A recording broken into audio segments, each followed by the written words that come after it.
कैसे हो आप लोग? आई होप आप सब अच्छे होंगे और आपकी पढ़ाई बहुत अच्छी चल रही होगी।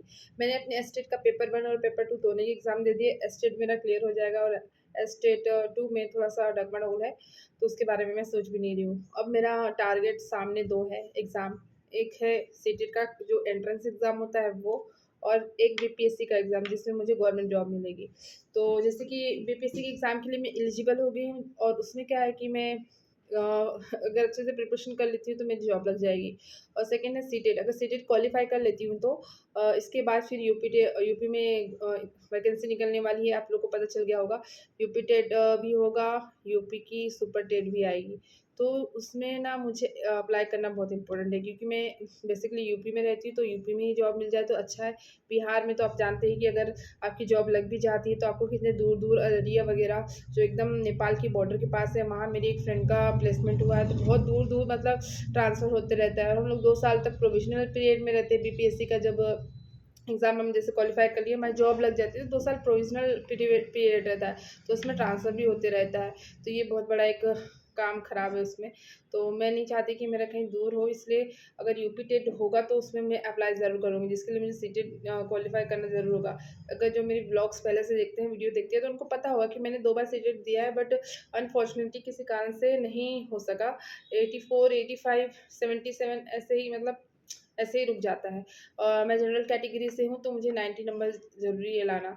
जैसे कि मेरे पास 2 बार का एक्सपीरियंस भी है और मैंने पहले से बहुत कुछ पढ़ा हुआ भी है। इस बार मैंने अपना मैथ्स का सब्जेक्ट जो भी है बहुत अच्छे से स्ट्रॉन्ग कर लिया है। पिछले बार मेरा मैथ्स का पोर्शन नहीं हुआ था, साइंस का पोर्शन नहीं था, ये कारण भी है जिसकी वज़ह से मेरा वो क्वालीफाई नहीं हो पाया था। वरना उसी टाइम मेरा क्वालीफाई हो जाता, बट जो नहीं हुआ तो सो नहीं हुआ।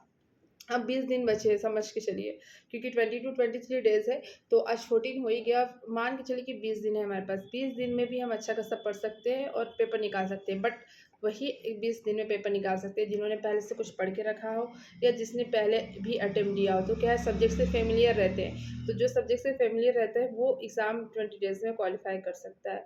तो मैं अपना एग्ज़ाम कैसे पढ़ूँगी, कैसे क्या स्ट्रैटेजी आप लोग के साथ शेयर करती रहूँगी और सीटेट का एग्ज़ाम इस बार हम लोग मिलकर क्लियर करेंगे, क्योंकि इस बार का एग्ज़ाम क्वालीफ़ाई करना बहुत, बहुत, बहुत इम्पोर्टेंट है। क्योंकि आप भी जानते हैं, जैसे मेरे जैसे जो भी हाउसवाइफ़ है, वो इतने बार अगर पेपर देते हैं ना, तो लोग भी सवाल करने लगते हैं और घरवाले भी सवाल करने लगते हैं कि एग्ज़ाम क्यों नहीं क्वालीफ़ाई हो रहा। तो वो भी हमको सोचना है, प्लस एग्ज़ाम जितनी जल्दी क्वालीफ़ाई करेंगे, एंट्रेंस एग्ज़ाम ही नहीं क्वालीफ़ाई कर पाएँगे तो कॉम्पिटिशन में कैसे होगा? ये भी सोच के चलना है ना। और मोटिवेशन जैसा कोई चीज़ नहीं होता, मोटिवेशन आप अंदर से ही लाइए। बच्चों को अच्छे से पढ़ाना है, अपनी मतलब अपनी कंडीशन चेंज करना है, खुद को अलग माहौल देना है। कब तक वही घसी-पिटी ज़िंदगी, घर में ही रहना है। मैं अपनी बात बताती हूँ कि घर में ही नहीं रहना है, बहुत ज़्यादा हो गया, बहुत 10 सालों से घर में एकदम दिमाग हम ऐसे घूमते तो लेकिन फ्रीली नहीं घूम पाते। फ़ाइनेंशियली पैसे तो मिलते हैं, लेकिन अगर अपना मन किया कि हम खुद से किसी को कुछ दें, तो मतलब दूसरे से माँगना पड़ता है। वो दे ज़रूर देते हैं पर माँगने का अच्छा नहीं लगता है। अपने पैसे से कमाओ, दूसरों को दो तो उसकी खुशी भी अलग होती है। आप अपने हिसाब से अपनी फैमिली, फ्रेंड्स सबकी हेल्प कर सकते हैं और फ़ाइनेंशियली इंडिपेंडेंट होना ये बहुत ज़रूरी है आज के ज़माने में। जिससे आप अपनी भी बेसिक नीड पूरी कर सकते हो और अपने बच्चों की भी, और जो भी एनीबॉडी जिसको ज़रूरत है उनकी भी आप हेल्प कर सकते हो। तो उस वो सब मतलब मोटिवेशन खुद से लाइए। अपना एक मोटिवेशन पॉइंट बनाइए कि क्यों मैं पढ़ रही हूँ। अगर आपने कुछ पढ़ने का सोचा है तो आपका कुछ मोटिवेशन होगा। आपने अपने मन में सोचा होगा। तो उसी पॉइंट को आप कहीं लिख कर रख लीजिए, जिससे आपको रोज़ मोटिवेशन मिलता रहेगा। मुझसे ना बहुत सारे लोग पूछते हैं मोटिवेट कीजिए, मोटिवेट कीजिए।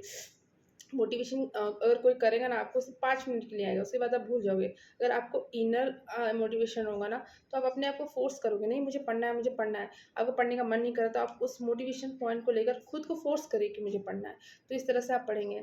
जैसे इस बीच में मेरा फ्लो बहुत बिगड़ गया था, फिर मैंने अपने आप को बहुत ही ज़्यादा मतलब इतना मेडिटेट किया, इतना बहुत ज़्यादा अपना फ्लो मत बिगड़ने दीजिए। कंसिस्टेंसी बहुत ही इम्पोर्टेंट है। आप बिल्कुल कंटिन्यू होकर पढ़ाई करिए, तभी कुछ होगा। हर रोज़ पढ़िए, 5 लाइन पढ़िए, लेकिन हर रोज़ पढ़िए। अगर एक भी दिन नहीं पढ़ा आपने ना, देखिए आपका आप पढ़ते-पढ़ते आपको आदत हो जाएगी। जिस दिन आप नहीं पढ़ोगे उस दिन आपको खुद लगेगा कि अरे यार मैंने आज कुछ नहीं पढ़ाई की। तो अपना फ्लो बिल्कुल बना के रखिए। तो ऐसे क्या होगा कि आपको सब्जेक्ट भी अच्छा लगेगा, आपका सब कुछ हो जाएगा। तो पहले एंट्रेंस एग्ज़ाम कैसे भी क्वालीफाई करने के बारे में सोचिए। सीटेट इस बार कैसे भी निकालना है आपको। जैसे जिसका मैथ्स और साइंस है, सबसे पहले मैथ्स को एकदम अच्छे से पढ़ लीजिए, क्योंकि क्या है कि मैथ्स ऐसे सब्जेक्ट में जिसमें हम लोग आउट ऑफ स्कोर कर सकते हैं। इस इतने बार पढ़ने के बाद मुझे एकदम एक्सपीरियंस हो गया है कि उसमें आप आउट ऑफ स्कोर कर सकते हैं। तो उसमें 50 नंबर का जो हमारा अरिथमेटिक का पोर्शन है, वो हम लोग कर सकते हैं। मेंस्ट्रुएशन का टॉपिक बहुत अच्छे से करिए क्योंकि वो हर जगह आता है, हर जगह उस पे क्वेश्चन पूछे जाते हैं। बीपीएससी के एग्ज़ाम में 19 क्वेश्चंस प्लस जनरल पेपर का एक क्वेश्चन, 20 क्वेश्चन सिर्फ मेंस्ट्रुएशन से आए थे। जब 9th और 10th का मैथ्स का पेपर हुआ था। सीटेट में भी मेंस्ट्रुएशन के क्वेश्चन कन्फर्म आते ही हैं, ज्योमेट्री बहुत ईज़ी है। आप जब कंसेप्ट पढ़ते हैं ना तब आपको पता चलता है कि ये ईज़ी है, हम लोग को लगता है कि बस वो टफ़ है, पर धीरे-धीरे जैसे हम पढ़ते जाते हैं वो सब्जेक्ट बहुत ईज़ी हो जाते हैं। उसके बाद सीडीपी कर लीजिए, सीडीपी स्कोरिंग सब्जेक्ट है, उसमें के उसमें से 15 में से 28 30 में से 28 आ सकते हैं। ऐसे करके मतलब अपना बताइए जो सब्जेक्ट आपका ईज़ी है पहले उसको कंप्लीट करिए। जैसे मैथ्स कंप्लीट कर लीजिए, सीडीपी कंप्लीट कर लीजिए, हिंदी इंग्लिश कर लीजिए। साइंस मुझे टफ लगता है, उसकी भी मुझे प्रिपरेशन करनी है। साइंस को मैं पढ़ूँगी ज़रूर क्योंकि ये साइंस का पोर्शन ऐसा है कि मुझे सीटेट में तो काम देगा ही, प्लस बीपीएससी का एग्ज़ाम की जो मैं प्रिपरेशन कर रही हूँ मेन मेरा वही रहेगा, बट सीटेट भी मुझे क्वालीफाई करना है क्योंकि मेरा यूपी टेट उसका सुपर टेट का फॉर्म भरना है। तो सीटेट मुझे क्वालीफाई करना ही होगा। पहले मैंने सोचा था कि मैं बीपीएससी का ही पढ़ूँगी, सीटेट नहीं दूँगी, बट क्या है कि सीटेट का सिलेबस भी चेंज होने वाला है, आप जानते हैं। तो इससे अच्छा है कि सिलेबस चेंज होने से पहले हम क्वालीफाई कर लें। पता चला कि सिलेबस चेंज हुआ तो पता नहीं क्या-क्या क्वेश्चन पूछ लेंगे, क्या नहीं पूछेगा। अभी हम लोग के पास प्रीवियस ईयर क्वेश्चन भी है और हम सब्जेक्ट से भी फ़ैमिलियर है और क्या आता है, क्या नहीं आता है, वो भी जानते हैं। अगर सिलेबस चेंज हुआ तो हमको कुछ भी नहीं पता रहेगा और किसी टीचर को भी कुछ पता नहीं रहेगा। तो इसलिए सब्जेक्ट चेंज होने से पहले ही मतलब सिलेबस चेंज होने से पहले ही इस बार एग्ज़ाम क्वालीफाई कर लीजिए। इस सब के लिए लास्ट मौका समझ के पढ़िए क्योंकि इसके बाद चांस नहीं मिलने वाला है। और बहुत सारे लोग बोलेंगे कि 20 दिन में नहीं होता है, नहीं होता है। सब कुछ आप पे डिपेंड होता है। अगर आदमी कोई चीज़ सोच सकता है तो उसको ज़रूर कर सकता है। दुनिया में ऐसा कुछ है ही नहीं जो हम सोचें और कर नहीं सकें। बस मेहनत में कमी होती है। ये बात मुझे आज समझ में आ चुकी है। सिर्फ़ मेहनत से ही हम सब कुछ कर सकते हैं। अरे यार जब इतना मतलब इतना एआई का सिस्टम आ गया हमारे इंडिया में, ये किसी ने सोचा भी नहीं था। किसी ने सोचा होगा तभी नहीं जाके आ गया। सब कुछ सोचने से होता है। तो सोचना शुरू कीजिए और अपनी लाइफ़ को बदलने के लिए काम कीजिए। चलिए मिलते हैं इसी के साथ नेक्स्ट वीडियो में। Bye bye guys.